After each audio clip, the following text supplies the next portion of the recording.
Hello বন্ধুরা, যারা যারা আমাদেরকে ভালোবাসেন তারা সবাই প্লিজ ফেসবুকে গিয়ে আমাদের নীলস ডায়েরি ফেসবুক পেজটাকে ফলো করে আসবেন। প্লিজ প্লিজ আমাদের সাথে কথা বলতে চাইলে ফেসবুকে গিয়ে আমাদের নীলস ডায়েরি ফেসবুক পেজে ফলো দিয়ে পেজে মেসেজ করবেন, অবশ্যই রিপ্লাই দেব ইনশাআল্লাহ। 2 years later and the best business tycoons award goes to Mrs Abraham Ahmed Chowdhury. বিশাল এক স্টেজের উপর সুউচ্চ গলায় এটা অ্যানাউন্সমেন্ট হতে চারদিকে জনগণের চিল্লাপাল্লার আওয়াজ শোনা গেল। পরিবেশটা সবার দু হাতের মাধ্যমে করতালি মুখর হয়ে ওঠে। চারদিকে মানুষের হইচইয়ের আওয়াজ কানে এসে পাচ্ছে। স্টেজের ফোকাস লাইট এসে আয়রাতের উপর পড়েছে, যেন আয়রাতের এখন পুরো অ্যাওয়ার্ড শো এর মূল কেন্দ্রবিন্দু। আয়রাতা তখন চুপচাপ বসেছিল। তারপর সে উঠে সামনের দিকে হাঁটা ধরে। যেখান দিয়ে আসছিল সেখানে সবাই এক চোখে তার দিকে তাকিয়েছিল। সবার হাতের তালি যেন থামার আর নাম নিচ্ছে না। আয়রাত কোনো দিকে না তাকিয়ে সোজা স্টেজে এসে পড়ে। এখানে ফরেন বা বাংলাদেশি সবাই রয়েছে। তারপর একজন মাঝবয়সী লোক সসম্মানের সাথে আয়রাতের হাতে অ্যাওয়ার্ডটা তুলে দেয়। পাশে একজন বিদেশি মেয়ে দাঁড়িয়েছিল। আয়রাত তার সাথে সৌজন্যের খাতিরে হাত করে। তারপর মাউথপিসের সামনে গিয়ে দাঁড়ায়। I really don't know that what should I speak now, but this award means lot for me and I really honored by this. I never thought that I got this award and the will credit goes to my husband Arham because this is his company. He has an amazing business tycoon and I can never be like him. Thanks to the will employee of my company for work hard. Thank you so much everyone. এই বলেই আয়রাত মুচকি হেসে এসে পড়ে। আয়রাত এসে আবারও আগের জায়গাতেই বসে পড়ে। Congratulation ma'am. Thanks. গত কিছু বছর যাবৎ আপনি অ্যাওয়ার্ড পেয়ে যাচ্ছেন, এবারও তার ব্যতিক্রম না। আয়রাতের এ কথা বলতেই আয়রাতের পাশ দিয়ে ছুটে আসে একটা মেয়ে, চিকন গরনের ফর্সা। এসে আয়রাতকে পাশ থেকে জড়িয়ে ধরে। Congratulations and celebrations. আরে হয়েছে তো, আরে আমি ভাবতে পারবো না কি যে খুশি লাগছে তোর জন্য। হয়েছে তো, আমি ট্রিট দিতে হবে কিন্তু। রাজি। এই হলো তনয়া রহমান। আসলে নিজেরও কোম্পানি আছে, তবে তা আয়রাতের কোম্পানির আন্ডারেই। তনয়া আর আয়রাত সমবয়সী হওয়ায় তারা বন্ধুই। খুব ভালো আর তুই-তুকারি সম্পর্ক ওদের। আয়রাত আয়রাত সেজে আসলে ঠিক কতটা পরিবর্তন হয়েছে তা তো বোঝাই যাচ্ছে। যে মেয়ে আগে একটা ফাইল অবধি অফিসের বুঝতে গিয়ে হিমশিম খেয়ে গেত, সে এখন পুরো অফিস, পুরো কোম্পানিকে একাই লিড করে।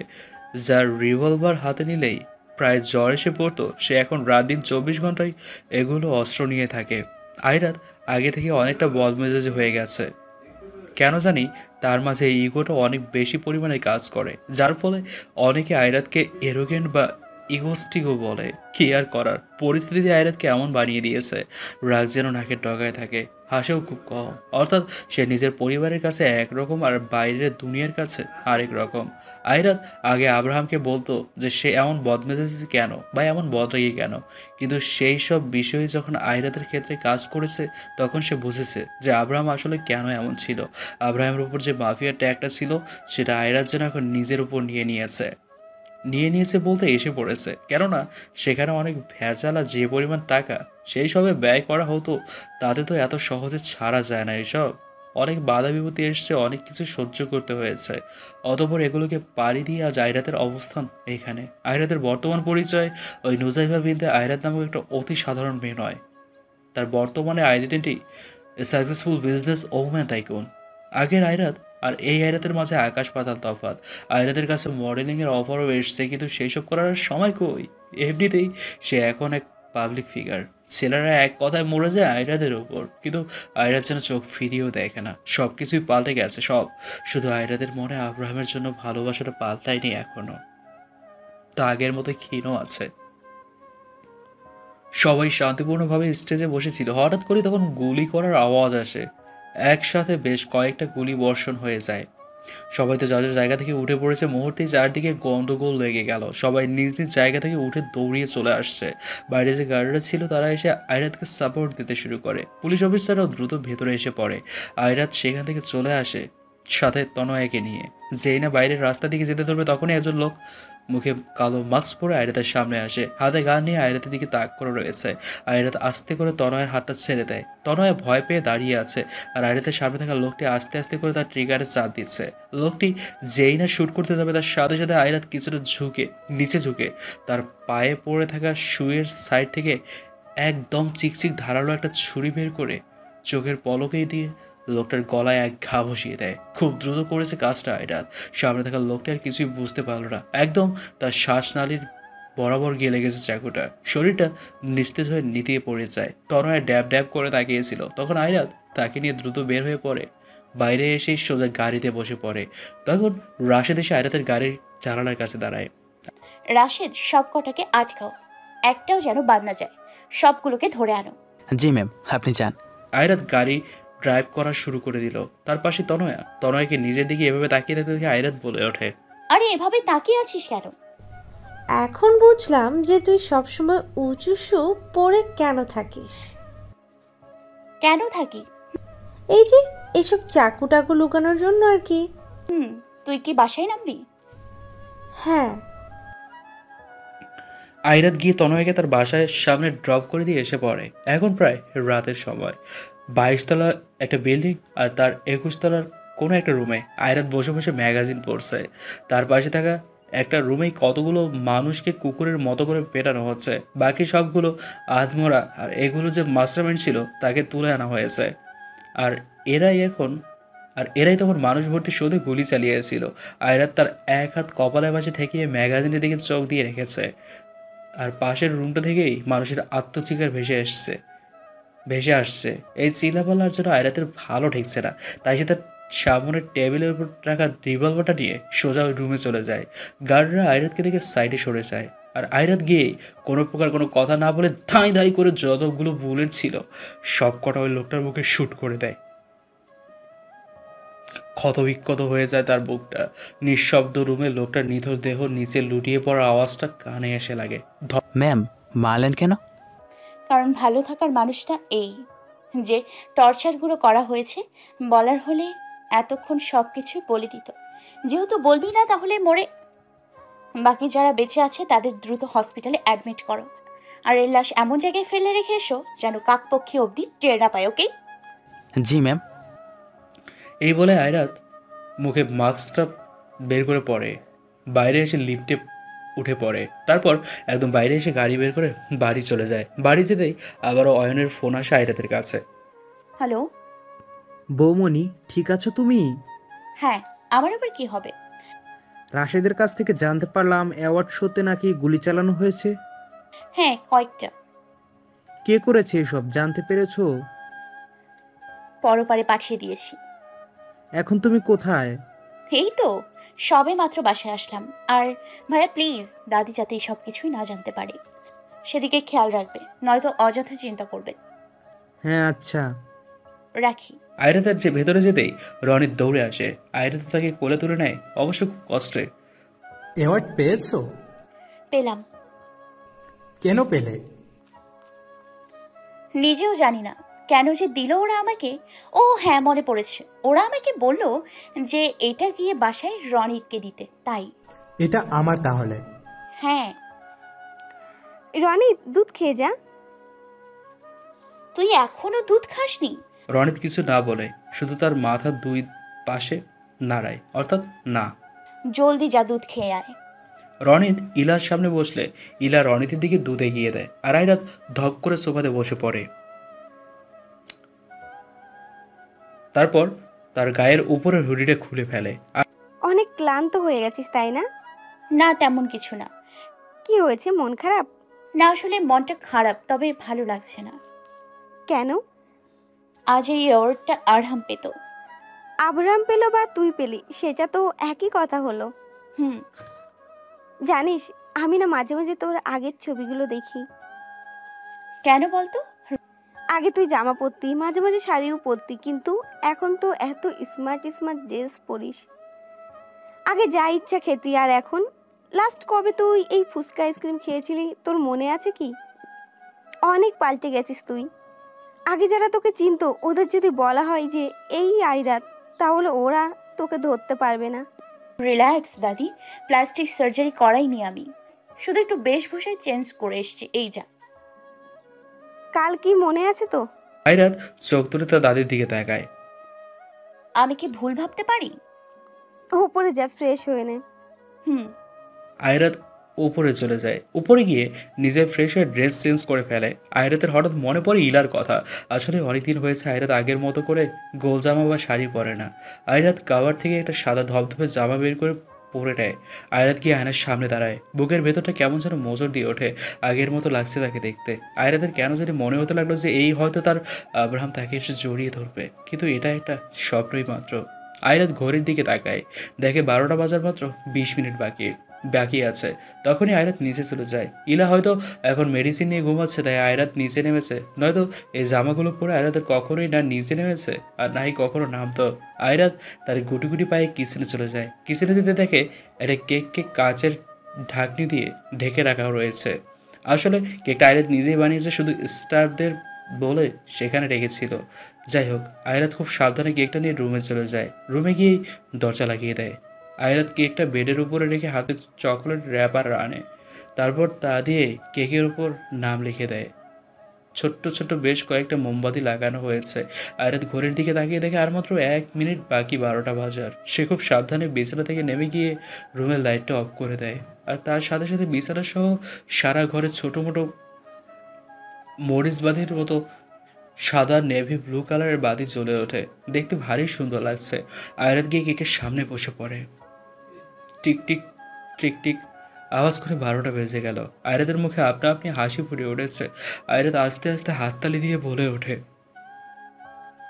Happy birthday to you, happy birthday to me, happy birthday, happy birthday, happy birthday to you and me.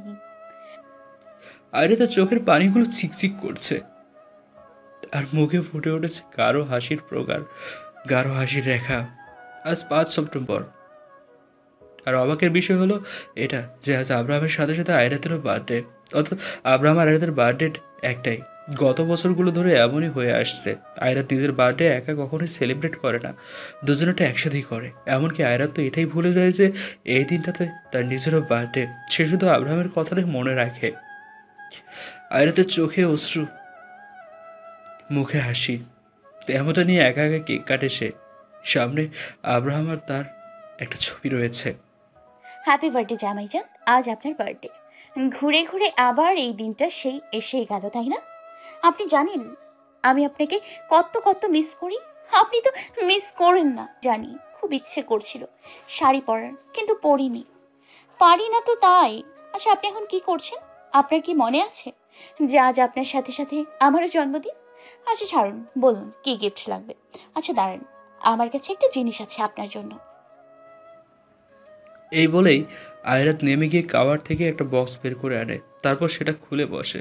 ওটার ভেতরে একটা ব্ল্যাক ওয়াচ, একটা ওয়ালেট, একটা পারফিউম, একটা কালো পাঞ্জাবি আর হ্যাঁ, আর একটা রিভলভারও।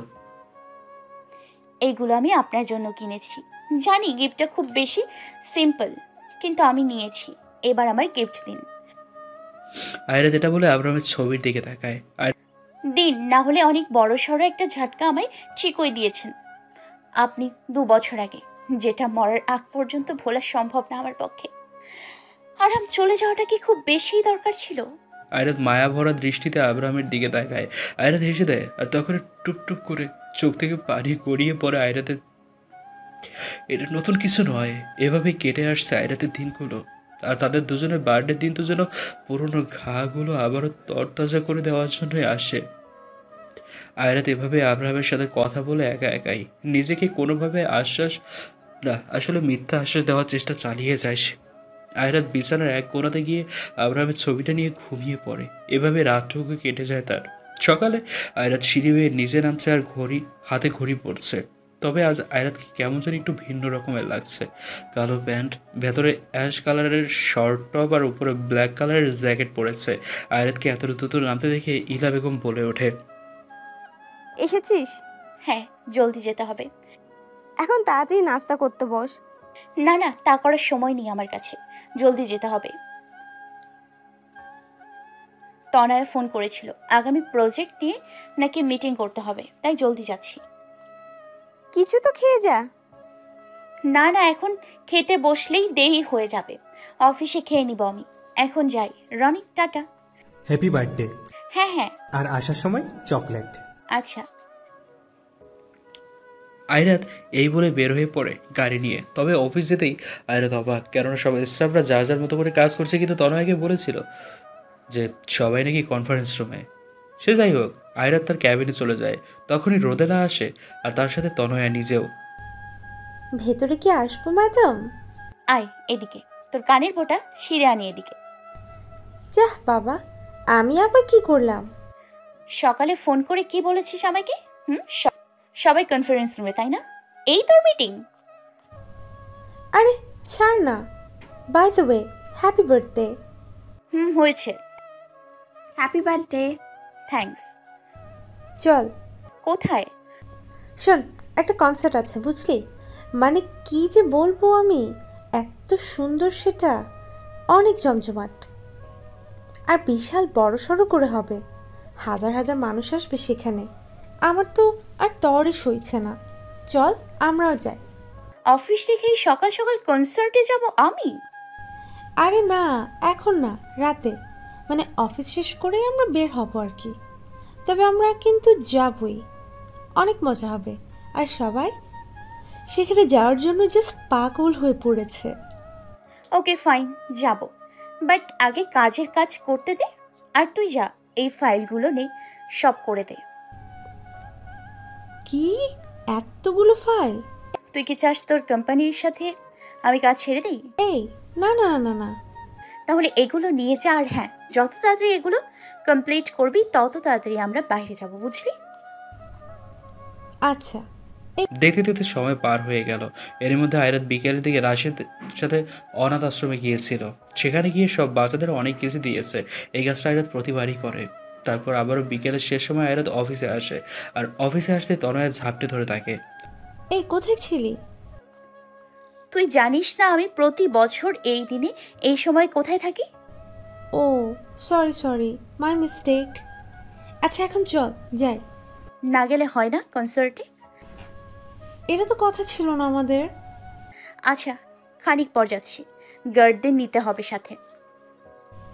সে তুই যাকে ইচ্ছে সাথে নিতে পারিস। একটা সময় আয়রাত আর তনয়া চলে গেল কনসার্টে। আয়রাত একদম হুডি পরে মুখে মাস্ক লাগিয়ে এসছে, কারণ এখানে কেউ তাকে দেখে ফেললে আরেক ঝামেলা বাঁধবে। কারণ সে এমন সাধারণ পাবলিক প্লেসে বের হয় না বেশি একটা। যাই হোক, এখানে অনেক মানুষ, সবার চোখে মুখে উল্লাসের তীব্র ছাপ। আয়রাতের চারিপাশে গার্ডরা আছে, কিন্তু কিছুটা দূরত্ব মেনটেন করে, যেন কেউ না বোঝে। কনসার্টের এক পর্যায়ে এসে সবার মাঝে যেন আরও হইচই শুরু হয়ে গেল। আর তনয়া এগুলো বেশ এনজয় করলো। এখন আয়রাতের এগুলো যেন কেমন বিরক্তিকর লাগছে। গানের এত তীব্র শব্দ যে তাদের কানের পর্দা ফাটার মতো অবস্থা। একে তো এই গানের শব্দ, তার উপর মানুষের এই চিল্লাপালা। আয়রাতের রাগ হতে লাগলো ধীরে ধীরে। তারপরেও আয়রাত সেখানে থেকে গেল আরও বেশ কয়েক সময়। তার প্রায় 1 ঘন্টা শেষ হয়ে গেছে। আস্তে আস্তে রাত যত বাড়ছে, মানুষের সমাগমটাও ঠিক ততটাই বেড়েই চলেছে। আয়রাত আশেপাশে তাকিয়ে তনয়াকে খুঁজতে লাগে, কিন্তু তনয়া নেই। আয়রাত আর সেখানে থাকতে না পেরে চলে আসে। কনসার্টের একটু ভেতরের দিকে আসলেই বেশ কিছু আপত্তিজনক সিচুয়েশনের মাঝে পড়ে সে। কেউ একে অপরকে জড়িয়ে ধরে আছে, কেউ কিস পর্যন্ত করছে, আবার কেউ ড্রাঙ্ক অবস্থায় একদম হৃদয়ের জ্ঞানশূন্য হয়ে পাগলের মতো করে নেচে চলেছে। আয়রাতে এইসব কিছু উপেক্ষা করে সাইড দিয়ে এসে পড়ে। আরও একটু ভেতরে এসে দেখে তনয়া ফোনে কথা বলছে। তনয়া পেছনে ঘুরে দেখেই আয়রাত দাঁড়িয়ে আছে। এখানে কি করিস? তুই এখানে এইসবের মাঝে কি করছিস? আরে আমি তো কথা বলতে এসেছিলাম, সেখানে কিছুই শোনা যায় না তাই। আমি বাড়ি যাব। আরে কিন্তু দেখ, অনেক সময় থেকেছিস, আর একদিন আসা যাবে এখানে। এখন আর না, আমার মাথা ধরে গেছে। প্লিজ বোন, চল এখান থেকে। আচ্ছা চল। হ্যালো বন্ধুরা, যারা যারা আমাদেরকে ভালোবাসেন তারা সবাই প্লিজ ফেসবুকে গিয়ে আমাদের নীলস ডায়েরি ফেসবুক পেজটাকে ফলো করে আসবেন। প্লিজ প্লিজ আমাদের সাথে কথা বলতে চাইলে ফেসবুকে গিয়ে আমাদের নীলস ডায়েরি ফেসবুক পেজে ফলো দিয়ে পেজে মেসেজ করবেন, অবশ্যই রিপ্লাই দেব ইনশাআল্লাহ।